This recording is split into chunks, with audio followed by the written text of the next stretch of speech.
Assalamualaikum guys.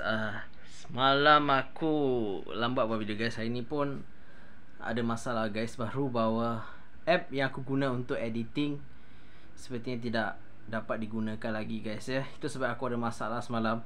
Aku nak post video, sampaikan app tersebut tidak sesuai lagi di dalam handphone aku ini. Aku biasa guna app edit phone dekat dalam handphone aku ni, tapi dia tak boleh.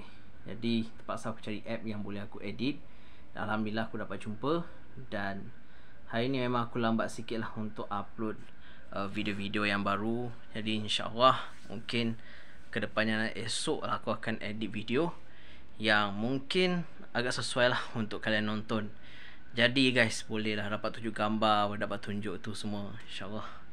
Selain itu aku terkejut guys, aku tak dapat guna untuk edit di dalam video aku ni sendiri.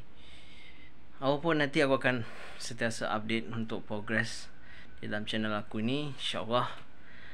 Walaupun aku tak banyak sangat untuk upload video, tapi kalian boleh follow TikTok aku, dan nanti aku akan update lagi banyak lagi lah. Sebenarnya guys, memang aku dalam keadaan aku sekarang memang sibuk, tapi terima kasih guys kerana follow aku. Thank you so much. Assalamualaikum.